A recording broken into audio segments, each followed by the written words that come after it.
wave? No, don't wave.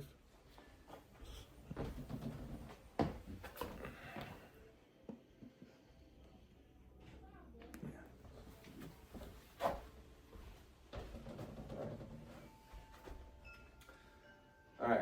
Have you ever watched the fastest cars in motorsports? No, not NASCAR, not drag racing. Talking about raw speed. Talking about cornering capabilities at multiple Gs. Talking about Formula One. Today, I'm going to inform you on some of the history of Formula One and how it came to be. I'm going to highlight some of the key things through its years. Now, myself, I've been an avid follower of Formula One for almost a decade.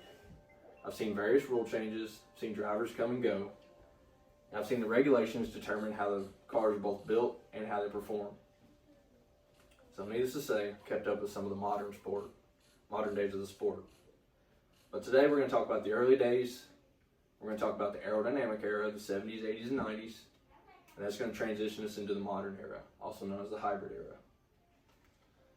Now, the first Formula One race was held at the famous Silverstone Raceway in May of 1950. Cars back then were very robust and dangerous. They had elongated bodies, front-mounted engines, and transmission sat right between the driver's legs. These early days focused on endurance. Manufacturers had a lot to gain from these early races. Manufacturers such as Ferrari, Alfa Romeo, Mercedes, Cooper, and Lotus, and many more. So this focus on endurance meant it was just as much about the car's survival as it was about its speed. Until 1958, all cars had front-mounted engines. Until Cooper decided to change it up and put it in the rear.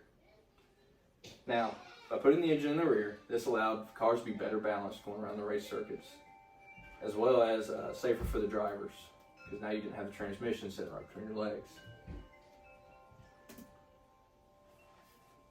There goes that. Now, this itch for speed and outside-the-box thinking by some of these manufacturers is what propelled Formula One right into the aerodynamic era in the 70s.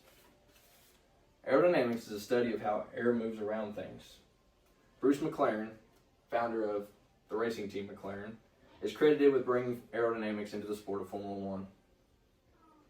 With the implementation of aerodynamics in the form of wings both front and rear, this created downforce across the car. Downforce, as the car speeds up, pushes the car down closer to the pavement and allows better grip at higher speeds. Now, in the quest to figure out what was best, there were some crazy designs. You had the high wings, you had the boomerang wings, and you even had a team that tried to put a fan on the back. It didn't work very well.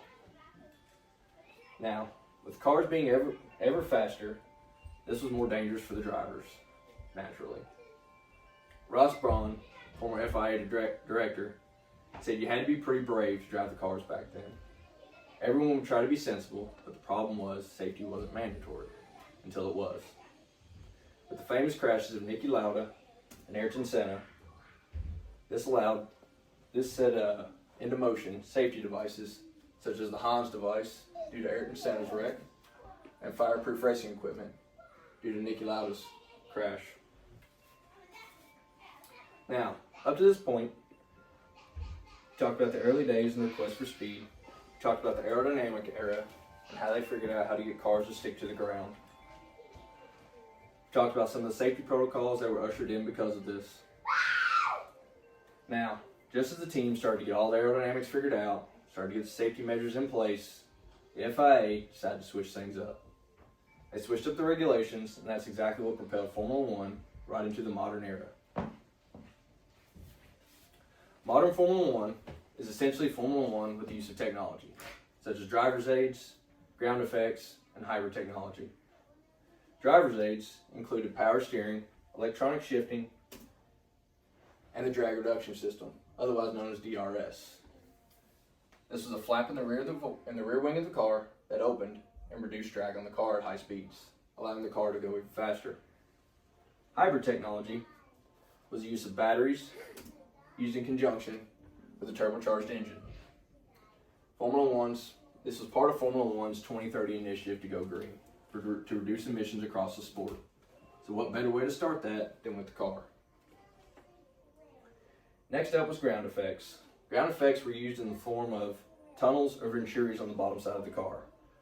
This car doesn't show it very well, but you have inlets that would come in and tunnels that would be formed across the bottom side of the vehicle. This allowed for better handling of the cars as well as closer racing. Now I hope you have a better understanding of Formula One and the history that helps make it up.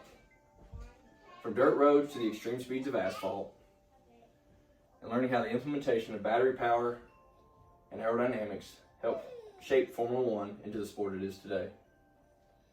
Their need to win and itch for speed helped push both technological limits and the physical limits of man,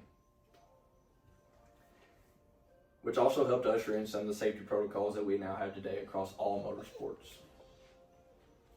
And if you remember nothing else from everything I've said today, I hope you remember that Formula One has an illustrious history of pushing both man, mind, and machine to its limits. And that is why Formula One is known as the pinnacle of motorsport.